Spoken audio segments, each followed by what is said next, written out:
میرا نام سمینہ ہے اور میں ایک ایماندار اسکول ٹیچر تھی۔ میری کوشش یہی ہوتی تھی کہ ہر بچہ ایمانداری سے پاس ہو، لیکن جو بچے پڑھائی میں دل نہیں لگاتے تھے اور پاس ہونا چاہتے تھے، میں ایسے بچوں کو پاس نہیں کرتی تھی۔ ایک ایسا ہی بچہ جو میری کلاس میں پڑھتا تھا، جو ہمیشہ شرارتیں کرتا اور پڑھائی میں بالکل زیرو تھا، اسے میں نے فیل کر دیا تو اس بچے کے امیر باپ نے مجھے اپنے بیٹے کو پاس کروانے کے لیے رشوت دینے کی کوشش کی، اور جب میں نے اس کی رشوت لینے سے انکار کر دیا تو مجھے اندازہ بھی نہیں تھا کہ وہ اس بات کا بدلہ لینے کے لیے کس حد تک گر سکتا ہے۔ میری شادی کو 7 سال ہو چکے تھے۔ میں نے گریجویشن کیا ہوا تھا اور شادی کے بعد میرے شوہر آصف کے ساتھ میری زندگی اچھی گزر رہی تھی۔ میرے سسرال میں میرے شوہر اور ان کی والدہ امی جان کے علاوہ کوئی نہیں تھا۔ میرے شوہر اچھی نوکری کرتے تھے، ہمارے گھر میں کوئی پریشانی نہیں تھی، لیکن ایک بیماری نے انہیں اس قدر اپنی لپیٹ میں لے لیا کہ وہ ہمیشہ بیمار رہنے لگے۔ بہت علاج کروایا مگر بیماری روز بروز بڑھتی گئی اور وہ پہلے سے زیادہ کمزور ہو گئے۔ انہوں نے نوکری بھی چھوڑ دی۔ ان کے پاس جو جمع پونجی تھی وہ سب علاج پر خرچ ہو گئی۔ ہم لوگ بہت پریشان رہنے لگے۔ شادی کے 1 سال بعد ہی میں نے بیٹے کو جنم دیا تھا۔ ہمارا بیٹا چھوٹا سا معصوم تھا۔ میں نے اس کا نام کبیر رکھا۔ ہم دونوں میاں بیوی اپنے بیٹے سے بہت پیار کرتے تھے اور چاہتے تھے کہ اس کا مستقبل سنہری ہو، لیکن میرے شوہر کی بیماری نے ہمارے گھر کی معیشت کو اتنا برباد کر دیا تھا کہ ہمارے پاس بھوکے رہنے کی نوبت آ گئی۔ میری ساس امی جان بھی اچھی خاتون تھیں۔ انہوں نے ہمیشہ مجھے اپنی بیٹی سمجھا، اور جب حالات بہت بگڑ گئے اور میرے شوہر کے علاج کے لیے پیسوں کی ضرورت بڑھ گئی تو میں نے کئی بار اپنے میکے جا کر اپنے والدین سے پیسے لیے۔ 3 4 بار تو انہوں نے مجھے پیسے دے دیے، لیکن کوئی بار بار پیسے نہیں دے سکتا، میری مدد نہیں کر سکتا۔ میرے 2 بھائی عرفان اور عمران تھے اور دونوں شادی شدہ تھے۔ ان کے اپنے خاندان تھے۔ مجھے ان سے پیسے مانگنا اچھا نہیں لگتا تھا، لیکن میں کیا کرتی؟ بہت پریشان تھی کہ اپنے شوہر کو کھونا نہیں چاہتی تھی۔ ان کا علاج کروانے کے لیے ہر ممکن کوشش کی، لیکن اللہ تعالیٰ نے ان کی زندگی بس اتنی ہی لکھی تھی کہ وہ جلد سے اس دنیا کو چھوڑ کر چلے گئے، اور ان کے جانے کے بعد ہمارے گھر کے حالات اور بھی خراب ہو گئے۔ امی جان اپنے بیٹے کے غم میں نڈھال رہتی تھی۔ آخر کار آصف ان کے اکلوتے اولاد تھی۔ امی جان نے پہلے اپنے شوہر کو کھویا تھا اور اب بیٹے کو کھو کر گہرے صدمے میں چلی گئی تھی۔ کافی دنوں بعد ان کی حالت سنبھلی۔ مرنے والے کا افسوس کب تک کیا جا سکتا ہے؟ جو زندگی بچی ہے وہ تو گزاری ہی جاتی ہے۔ اب میرے لیے امی جان اور میرا بیٹا کبیر بچے تھے۔ مجھے بھی ان کی خاطر خود کو سنبھالنا تھا اور ان کی دیکھ بھال کرنی تھی۔ میرے شوہر کے مرنے کے کچھ دنوں تک تو میرے بھائیوں نے مجھے سپورٹ کیا، لیکن اس کے بعد انہوں نے کہا کہ سمینہ، مہنگائی کا دور ہے، پہلے بھی ہم تمہاری کئی بار مدد کر چکے ہیں، اور اب تو تم بیوہ ہو گئی ہو، کافی دن ہو گئے تمہارا گھر کا خرچہ اٹھاتے ہوئے، لیکن اب ہم آگے تمہارے لیے کچھ نہیں کر سکتے۔ میں نے ان سے روتے ہوئے کہا کہ ٹھیک ہے، اب آپ لوگ ہماری پرواہ نہ کریں، ویسے بھی اب آگے مجھے ہی کچھ کرنا ہے۔ میں آخر کار آپ لوگوں کی مدد لے لے کر کب تک جیتی رہوں گی؟ میں نے فیصلہ کر لیا تھا کہ میں نوکری کروں گی۔ میں نے جب اپنے بڑے بھائی عرفان کو یہ بات بتائی تو انہوں نے کہا کہ تم نے یہ فیصلہ بہت اچھا کیا۔ اب اپنا گھر چلانے کے لیے اور اپنے بیٹے کی پرورش کے لیے تمہیں ہی نوکری کرنی پڑے گی۔ میرے بھائی نے میری مدد کی اور اپنے ایک دوست کے ذریعے میری ایک اچھے اسکول میں نوکری لگوا دی۔ یہ بہت اچھا اسکول تھا اور جہاں سے مجھے اچھی خاصی تنخواہ بھی مل جاتی۔ میں نے تعلیم دینا شروع کر دی۔ میرا بیٹا چھوٹا تھا اور امی جان بوڑھی خاتون تھیں، لیکن پھر بھی انہوں نے مجھے سپورٹ کیا۔ کہا کہ بہو، تم اسکول چلی جاؤ اور گھر کے سارے کام میں دیکھ لیا کروں گی، کبیر کو بھی میں ہی سنبھال لیا کروں گی۔ آخر کار تم نے اپنا شوہر کھویا ہے تو میں نے بھی تو اپنا بیٹا کھویا ہے۔ اب اس بڑھاپے میں کچھ تو نہیں کر سکتی، تم ہی اس گھر کو چلا سکتی ہو۔ میں صبح سے لے کر شام 5 بجے تک اسکول میں ہوتی تھی۔ امی جان ہی گھر کے سارے کام دیکھتی تھی، کبیر کو سنبھالتی تھی، کھانا بناتی تھی اور گھر پہنچتے ہی مجھے بھی کھانا دیتی تھی۔ جو باقی کے کام ہوتے تھے وہ میں دیکھ لیتی تھی، کیونکہ وہ بوڑھی خاتون تھی۔ میں جانتی تھی کہ ان سے زیادہ کام نہیں ہوتا، لیکن پھر بھی وہ ہمت نہیں ہارتی تھی۔ وقت گزرتا گیا اور مجھے نوکری کرتے ہوئے 3 سال ہو گئے۔ میری تنخواہ معمولی تھی، لیکن اس میں میرا اور میرے خاندان کا گزارا آرام سے ہو رہا تھا۔ پورا محلہ مجھے جانتا تھا، سب لوگ میری عزت کرتے تھے، کیونکہ میں جس اسکول میں پڑھاتی تھی وہاں ہمارے محلے کے بھی کافی سارے بچے پڑھتے تھے۔ وہ بچے مجھ سے گھر میں رات کے وقت ٹیوشن لینے بھی آتے تھے۔ میری زندگی بہت سادہ تھی، نہ دولت تھی، نہ کوئی بڑی جائیداد، بس میرے شوہر کا یہ چھوٹا سا گھر تھا جس میں نے ان کی والدہ اور بیٹے کے ساتھ رہتی تھی۔ میرے شوہر آصف جس دفتر میں نوکری کرتے تھے، وہاں انہوں نے ہمیشہ ایمانداری اور سمجھداری سے کام کیا تھا۔ وہ ہمیشہ مجھ سے یہی کہتے تھے کہ کبھی بے ایمانی نہیں کرنی چاہیے، کبھی کسی کا حق نہیں مارنا چاہیے، کبھی جھوٹ نہیں بولنا چاہیے، کبھی غلط طریقے کا پیسہ گھر میں نہیں لانا چاہیے۔ وہ کہتے تھے کہ میں اپنے بیٹے کو بھی ایک ایماندار انسان بناؤں گا۔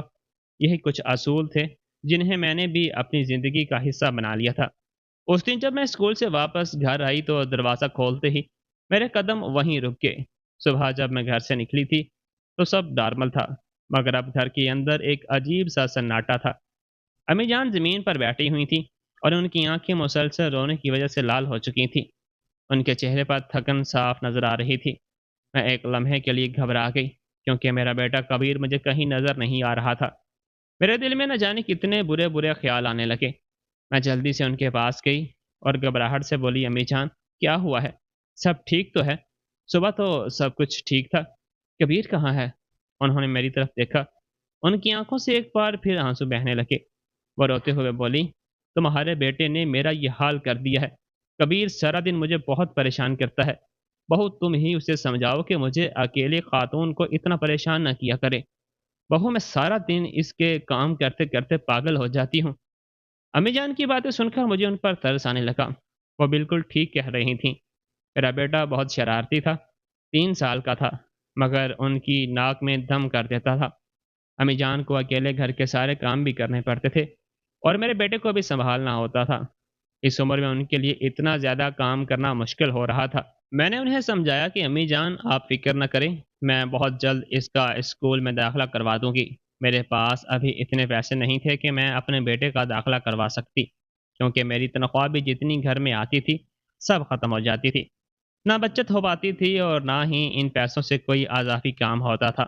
میں جس اسکول میں تعلیم دیتی تھی وہاں بھی اپنے بیٹے کا داخلہ کروا سکتی تھی، لیکن وہاں بھی میرے بیٹے کا مفت داخلہ تھوڑی ہوتا، وہاں بھی مجھے پیسے ہی دینے پڑتے۔ ابھی میرے پاس اتنے پیسے نہیں تھے کہ میں کبیر کی پڑھائی کا خرچہ اٹھا سکتی۔ میں نے کہا، امی جان اچھا آپ یہ بتائیں وہ ہے کہاں؟ پھر میں نے آہستہ سے سہارا دے کر انہیں زمین سے اٹھایا اور بستر پر بٹھایا۔ پھر فریج سے پانی نکال کر ایک گلاس ٹھنڈا پانی ان کے ہاتھ میں دیا اور کہا کہ پانی پی لیجیے۔ میں جانتی ہوں کہ سارا دن آپ پر کام کا بوجھ بہت زیادہ ہو جاتا ہے، خود کو سنبھالیے۔ انہوں نے کہا، بہو یہ سب کیا ہو گیا ہے؟ ہماری زندگی کتنی اچھی گزر رہی تھی۔ میرا بیٹا نوکری پر جاتا تھا، تم گھر سنبھالتی تھی، میں تمہاری مدد کیا کرتی تھی، لیکن اب اس بوڑھے جسم میں اتنی جان نہیں کہ تمہارے بیٹے کو بھی سنبھالوں اور گھر کو بھی دیکھوں۔ میں نے کہا، امی جان آپ کو فکر کرنے کی ضرورت نہیں ہے، گھر کے کام آپ چھوڑ دیجئے، میں آ کر لیا کروں گی، آپ بس کبیر کا خیال رکھا کیجیے۔ امی جان کی آنکھوں میں آنسو تھے۔ انہوں نے میرے چہرے پر ہاتھ پھیرتے ہوئے کہا، بہو مجھے اچھا نہیں لگتا، تم اتنی محنت کر کے آتی ہو پھر اس کے بعد گھر کے بھی کام میں لگ جاتی ہو۔ میں چاہتی ہوں کہ تم گھر آنے کے بعد آرام کیا کرو۔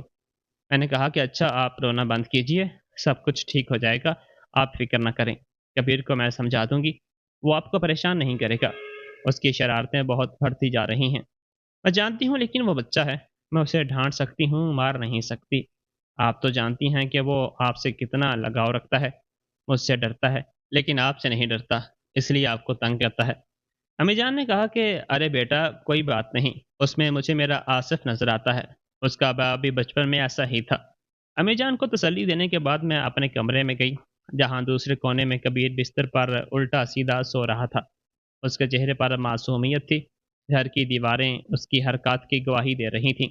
دیواروں پر کلر سے اس نے عجیب عجیب طرح کی پینٹنگز بنا رکھی تھیں، کہیں کارٹون بنے ہوئے تھے، کہیں لکیریں کھینچی ہوئی تھیں۔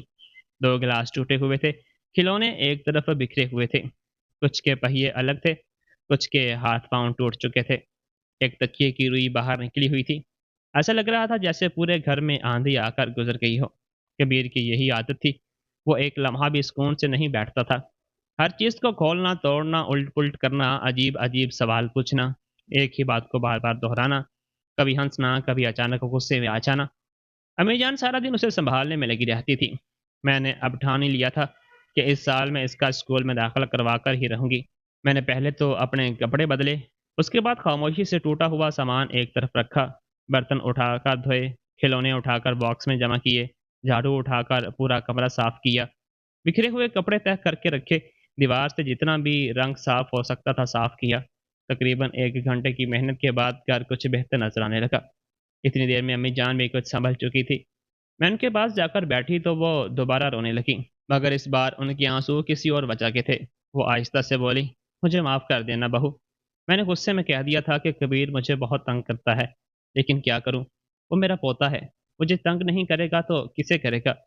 میں نے ان کے ہاتھ پر اپنا ہاتھ رکھا اور مسکرا کر کہا، کوئی بات نہیں امی جان، ہم دونوں ایک ہی آزمائش سے گزر رہے ہیں، کبھی تم تھک جاتی ہو، کبھی میں ٹوٹ جاتی ہوں، ایک دوسرے کو ہی تو سہارا دینا ہے، ایک دن اللہ کی رحمت سے سب کچھ ٹھیک ہو جائے گا۔ میں سوچ رہی تھی کہ کبیر کا اسکول میں داخلہ کیسے کرواؤں۔ داخلہ فیس چاہیے، کورس کے پیسے، اسکول ڈریس، ان سب چیزوں کے لیے بھی تو پیسے چاہیے ہوں گے۔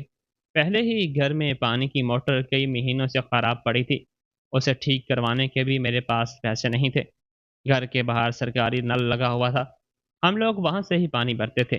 مہینے کا خرچہ اتنا تھا کہ مہینے کے آخر تک سانس اٹکی رہتی تھی۔ ہر روز کوئی نہ کوئی نیا خرچہ سامنے آ جاتا تھا، کبھی راشن ختم ہو جاتا، کبھی امی جان کی دوائیاں لانی ہوتی، کبھی کبیر کی کوئی نہ کوئی ضرورت سامنے آ جاتی۔ زندگی آسان نہیں گزر رہی تھی۔ آصف ہمیں بہت یاد آتے تھے۔ آصف نے اس گھر کے لیے بہت کچھ کیا تھا۔ ان کے جانے کے بعد میں نے بھلے ہی بہت ساری مشکلات کا سامنا کیا تھا، لیکن میں نے آج تک 1 روپیہ بھی کسی سے ناجائز نہیں لیا تھا۔ میں نے ہمیشہ یہی سوچا تھا کہ چاہے زندگی کتنی ہی مشکل کیوں نہ ہو جائے، بھوکے کیوں نہ رہنا پڑ جائے، مگر اپنے شوہر کی طرح میں بھی ایمانداری سے ہی پیسہ کماؤں گی۔ باقی جو اللہ کو منظور ہوگا وہی میری قسمت ہوگی۔ میری ساس امی جان کبھی کبھی کہتی تھی کہ میں ضرورت سے زیادہ اصولوں پر چلنے والی عورت ہوں۔ اتنا زیادہ اصولوں پر چلنے والا تو ان کا بیٹا بھی نہیں تھا۔ ان کا ماننا تھا کہ میں اگر اپنی زندگی کے کچھ فیصلے بدل دیتی ہوں تو آج ہماری زندگی اچھی گزر رہی ہوتی اور ہم اس تنگی میں زندگی نہ گزار رہے ہوتے۔ کئی بار جب ہم اکیلے بیٹھے ہوتے تو وہ آہستہ سے کہتی کہ سمینہ، تم سے ایک بات کہوں، برا تو نہیں مانو گی؟ میں کہتی کہ جی امی جان، کہیے کیا بات ہے؟ وہ لمبی سانس لے کر کہتی کہ تمہیں یاد ہے جب تمہیں شہر کے اس بڑے اسکول میں نوکری تمہارے بھائی نے دلوائی تھی تو وہاں تنخواہ تمہارے لیے کئی گنا زیادہ تھی، رہنے کے لیے مکان بھی مل رہا تھا، تمہارے بیٹے کی تعلیم بھی وہاں مفت ہوتی، مگر تم نے صرف اس لیے انکار کر دیا کہ ہمارے اس محلے کے بچے اچھے ٹیچر سے دور ہو جائیں گے۔ تم نے کہا تھا کہ اگر سب اچھے ٹیچر بڑے بڑے شہروں میں شفٹ ہو جائیں گے تو ان چھوٹے چھوٹے محلوں کے بچے ان پڑھ رہ جائیں گے، اور تم نے ان بچوں کے مستقبل کے بارے میں بھی سوچا تھا۔ میں ان کی بات خاموشی سے سنتی رہی کیونکہ وہ جھوٹ نہیں بولتی تھی۔ وہ پھر کہنے لگیں کہ دوسرا فیصلہ اس سے بھی بڑا تھا۔ تمہارے اپنے بھائی نے تمہارے حق کی زمین پر قبضہ کر لیا ہے۔ تمہارے والد تمہارے لیے زمین چھوڑ کر گئے تھے۔ وہ زمین اگر تمہارے پاس ہوتی تو آج وہ تمہارے اپنے بیٹے کے لیے کتنے کام آتی، یہاں تک کہ اس سے تو تمہارے شوہر کا علاج بھی ہو سکتا تھا۔ ہو سکتا ہے کہ آج میرا بیٹا بھی زندہ ہوتا، مگر تم نے صرف اتنا کہا کہ اللہ فیصلہ کرے گا۔ تم نے اپنے بھائیوں سے اس بارے میں بات تک نہیں کی۔ وہ تمہارے بھائی تھے، انہوں نے ہر بار تمہاری تھوڑی بہت مدد کر کے تمہیں سمجھا دیا۔ میں ہر بار اپنی ساس کی بات کا ایک ہی جواب دیتی تھی، امی جان، اگر میں اپنے بھائیوں سے اپنے حصے کی زمین مانگ لیتی تو ساری زندگی ان کی شکل دیکھنے کے لیے ترس جاتی، ہمارا خونی رشتہ بھی شاید ہمیشہ ہمیشہ کے لیے ختم ہو جاتا۔ میں اپنا حق اللہ کے حوالے کر چکی ہوں، مجھے یقین ہے ایک دن وہی سب کچھ ٹھیک کر دے گا۔ وہ میری طرف دیکھتی اور لاچاری سے مسکرا دیتی، پھر کہتی، تم نے یہ سب میرے بیٹے سے سیکھا ہے نا؟ بیٹی میں اپنے بیٹے کو بھی یہی سمجھاتی تھی اور تمہیں بھی یہی سمجھا رہی ہوں کہ اصولوں پر چلنا اچھی بات ہے، لیکن اصول چولہا نہیں جلاتے، اصول دوائیاں نہیں خریدتے۔ ان کی بات سن کر میرا دل دکھتا ضرور تھا، مگر میں پھر بھی اپنے فیصلوں پر قائم رہتی تھی۔ مجھے ہمیشہ لگتا تھا کہ اگر انسان ایک بار اپنے اصول بیچ دے تو پھر اس کے پاس بچتا ہی کیا ہے۔ انہی دنوں میرے اسکول میں فائنل امتحانات ہونے والے تھے۔ میں پہلے سے بھی زیادہ مصروف رہنے لگی تھی۔ میں ہر وقت بچوں کی تیاری کرواتی تھی، انہیں سمجھاتی تھی کہ نقل مت کرنا، محنت کرنا، جو آتا ہو وہی لکھنا۔ میرے بارے میں پورے علاقے میں ایک بات مشہور تھی کہ میں صرف اس بچے کو پاس کرتی ہوں جو واقعی پاس ہونے کے قابل ہوتا ہے۔ بہت سے لوگ مجھے بیوقوف بھی کہتے تھے، ایک بار محلے کے ایک شخص نے مجھے روک کر کہا، میڈم ایک بات مان لیجیے۔ میں نے جلدی سے کہا کہ جی بتائیے کیا بات ہے۔ وہ بولا، میرے بیٹے کو بس پاس کروا دیجیے، میں آپ کو ہر ماہ 10,000 روپے آپ کے گھر بھجوا دیا کروں گا، آٹا دال سبزی سارا خرچہ نکل آیا کرے گا۔ میں نے اس کی طرف دیکھا، پھر مسکرا کر کہا، بھائی اگر میں آج آپ کے 10,000 روپے لے کر آپ کے بچے کو پاس کروں گی تو کل کو وہ ڈاکٹر بن کر کسی مریض کو مار دے گا اور انجینئر بن کر کسی کی غلط عمارت گرا دے گا۔ اس پاپ میں بھی برابر کی شریک ہوں گی، اس لیے معاف کرنا، آپ کے پیسے مجھے نہیں چاہیے اور آپ کے بچے کو ناجائز نمبر بھی نہیں ملیں گے۔ وہ ناراض ہو کر چلا گیا، مگر مجھے اپنے فیصلے پر افسوس نہیں ہوا تھا۔ ہمارے محلے میں زیادہ تر غریب لوگ رہتے تھے، کچھ ہی ایسے لوگ تھے جو بہت زیادہ امیر تھے، اور یہ شخص انہی میں سے ایک تھا۔ ان لوگوں کے بچوں کو یہ شروعات سے ہی یہی عادت تھی کہ پیسہ ہر پریشانی کو حل کر دیتا ہے، مگر میرے سامنے آ کر ان کی عادت اکثر ٹوٹ جاتی تھی۔ پھر ایک اتوار ایسا آیا جو آج بھی مجھے اچھی طرح یاد ہے۔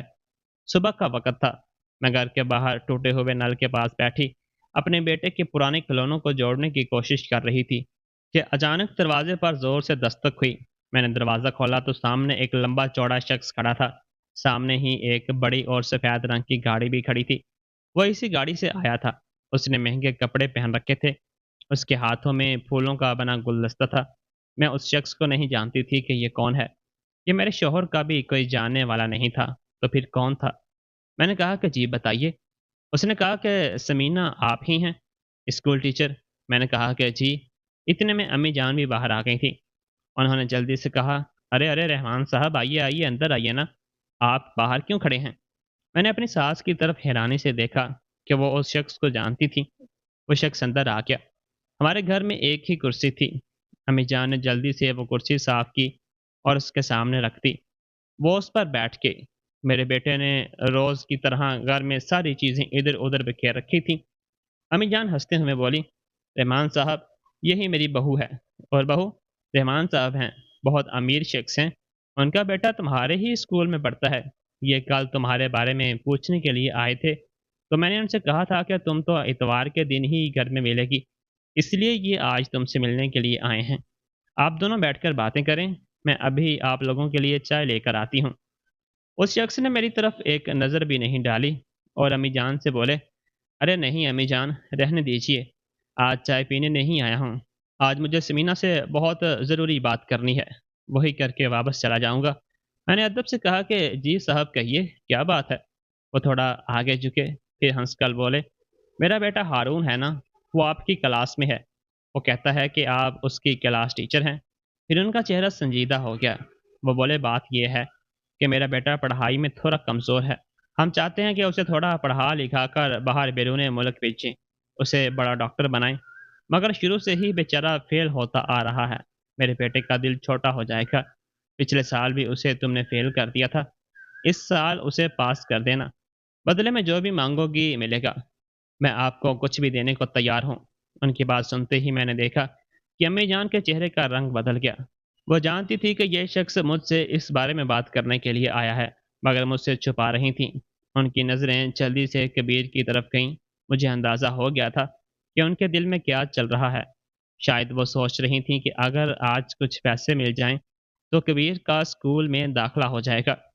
وہ آہستہ سے اس شخص سے کہنے لگیں، رحمان صاحب، جب سے میرا بیٹا اس دنیا سے گیا ہے ہمارے خاندان کی تو معیشت ہی خراب ہو گئی، ہم لوگ بہت پریشانیوں کا سامنا کر رہے ہیں، اور میرا پوتا۔ ابھی وہ بات پوری بھی نہ کر سکی تھی کہ میں نے نرمے سے کہا، امی جان آپ ذرا اندر جائیے، میں ان سے بات کرتی ہوں۔ انہوں نے میری طرف دیکھا، شاید وہ سمجھ گئی تھی کہ میں کیا کرنے والی ہوں، وہ خاموشی سے اندر چلی گئی۔ رحمان جلدی سے بولے، کیا ہوا؟ آپ کا بیٹا بیمار ہے کیا؟ کتنے پیسے چاہیے؟ ارے میڈم جی، آپ تو بس ایک بار بتا دو آپ کو کتنے پیسے چاہیے، میں دے دیتا ہوں، پھر آپ دیکھو آپ کی پریشانیاں چٹکیوں میں حل کر دوں گا۔ میں نے بہت ادب سے کہا، دیکھیے رحمان صاحب، میرے لیے اسکول کا ہر بچہ برابر ہے، چاہے وہ امیر ہو یا غریب ہو، میں سب کی کاپیاں ایک ہی نظر سے دیکھتی ہوں۔ اگر آپ کا بیٹا اچھے نمبر لے کر آئے گا تو وہ ضرور پاس ہو جائے گا۔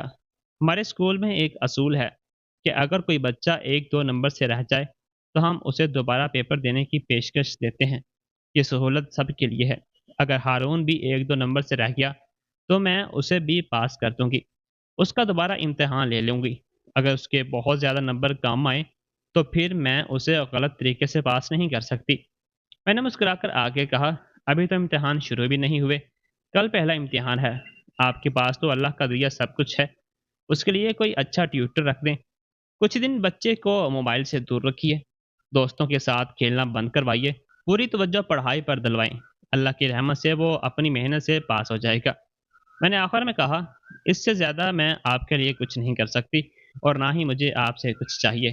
آپ ہمارے گھر آئیں، یہی ہمارے لیے عزت کی بات ہے۔ میں نے ان سے پوری بات چیت بہت ہی ادب سے کی تھی، مگر میری بات ختم ہوتے ہی رحمان کے چہرے کا رنگ بدل گیا۔ ان کی آنکھوں میں سختی آ گئی۔ وہ آہستہ سے بولے، مطلب اگر میرا بیٹا فیل ہوا تو اسے فیل ہی کر دو گی؟ میں نے سکون سے جواب دیا کہ میں نے یہ تو نہیں کہا کہ میں آپ کے بیٹے کو فیل کروں گی، میں صرف اتنا کہہ رہی ہوں کہ اگر وہ فیل ہونے کے قابل ہوا تو پھر وہ فیل ہی ہوگا۔ یہ سنتے ہی وہ غصے سے اپنی جگہ سے کھڑے ہو کے انہوں نے زور سے اپنا پاؤں زمین پر مارا۔ ان کے چہرے پر ایسا غصہ تھا جیسے کسی نے ان کی بے عزتی کرتی ہو۔ انہوں نے ایک لمحے کے لیے میری طرف دیکھا، پھر بغیر کچھ کہے تیزی سے دروازے کی طرف بڑھے۔ ان کا ملازم بھی خاموشی سے پھولوں کا گلدستہ واپس اٹھا کر ان کے پیچھے چل دیا۔ کچھ ہی لمحوں بعد ان کی گاڑی کی آواز دور ہوتی چلی گئی، جبکہ ہمارے چھوٹے سے گھر میں ایک بار پھر خاموشی چھا گئی۔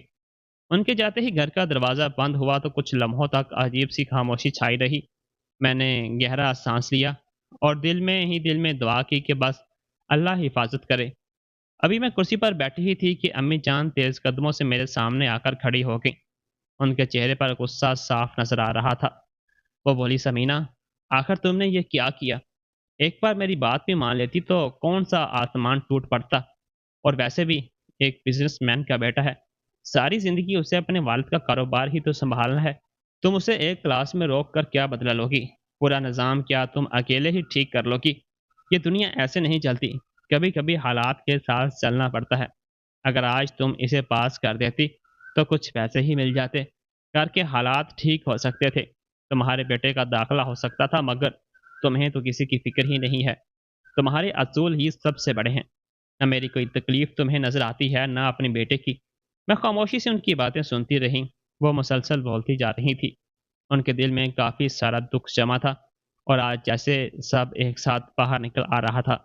میں نے آہستہ سے کہا، امی جان، اگر آج میں ایک بچے کو غلط طریقے سے پاس کر دوں تو کل دوسرا بچہ آ جائے گا، پھر تیسرا آ جائے گا، اور پھر میرے پاس کسی کو منع کرنے کا کوئی حق نہیں بچے گا۔ ایک ٹیچر اگر خود انصاف نہ کرے تو پھر وہ بچوں کو انصاف کا سبق کیسے پڑھائے گا؟ وہ کڑوے انداز میں بولی، انصاف سے پہلے اپنا گھر تو دیکھو، خالی برتن انصاف سے نہیں برتے، غریب لوگوں کی زندگی اصولوں پر نہیں جلتی۔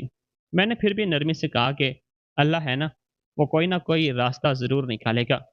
آخر میرے اندر بھی غصہ بھر گیا۔ میں نے سخت انداز میں کہا، امی جان، یہی پریشانی ہے، آپ جیسے لوگ ہی دوسروں کو مجبور کرتے ہیں کہ جہاں سے مرضی پیسہ لاؤ، جیسے مرضی پیسہ لاؤ، پھر انسان آپ کی باتوں میں آ کر جیسے مرضی چاہے کمانا شروع کر دیتا ہے، کسی کا حق کھاتا ہے، رشوت لیتا ہے، جھوٹ بولتا ہے، دھوکہ دیتا ہے، پھر یہی لوگ کہتے ہیں کہ معاشرہ خراب ہو گیا ہے۔ اگر مجھے اللہ کا ڈر نہ ہوتا تو شاید میں بھی آج دولت مند ہوتی، مگر میں اپنے شوہر کے اس گھر میں کوئی غلط کام نہیں کر سکتی۔ وہ خاموش ہو گئی، مگر ان کے چہرے سے صاف پتہ چل رہا تھا کہ انہوں نے میری کوئی بات قبول نہیں کی ہے۔ میں غصے میں اپنے کمرے میں چلی گئی تھی۔ شام ڈھل گئی، میرے دل کا غصہ ٹھنڈا ہوا تو میں واپس گھر کے کاموں میں لگ گئی۔ پھر میں نے خود ہی اپنی ساس سے بات کی، انہیں منایا، ان کے آنسو صاف کیے، وہ بھی خاموش ہو گئی۔ ہم دونوں نے کھانا کھایا۔ ویسے تو سب کچھ ٹھیک ہو گیا تھا، مگر مجھے محسوس ہو رہا تھا کہ انہوں نے یہ بات اپنے دل میں رکھ لی ہے۔ پھر امتحان شروع ہو گئے۔ ہر روز میں بچوں کے امتحان لے رہی تھی۔ کلاس میں نگرانی کرتی تھی۔ مجھے اپنے بیٹے کی فکر لگی رہتی تھی۔ گھر کے حالات الگ تھے، مگر امتحان اپنی جگہ ذمہ داری تھی۔ میں خاص طور پر ہارون کو دیکھتی رہتی تھی۔ وہ کاپی سامنے رکھ کر بھی چھت کو دیکھتا تھا، کبھی کھڑکی سے باہر، کبھی پینسل گھماتا رہتا تھا۔ ایسا لگتا تھا جیسے اسے سوالات کے بارے میں کچھ نہیں پتا۔ میں دل ہی دل میں افسوس کرتی تھی کہ اگر اس نے اس وقت محنت کی ہوتی تو آج یہ دن دیکھنا نہ پڑتا۔ کچھ دن کے بعد جب سارے امتحان ختم ہوئے تو میں گھر بیٹھ کر کاپیاں چیک کر رہی تھی۔ میرے شوہر ہارون کی کاپی پڑی تھی۔ میں نے ایک ایک صفحہ پلٹا، جہاں جواب ہونے چاہیے تھے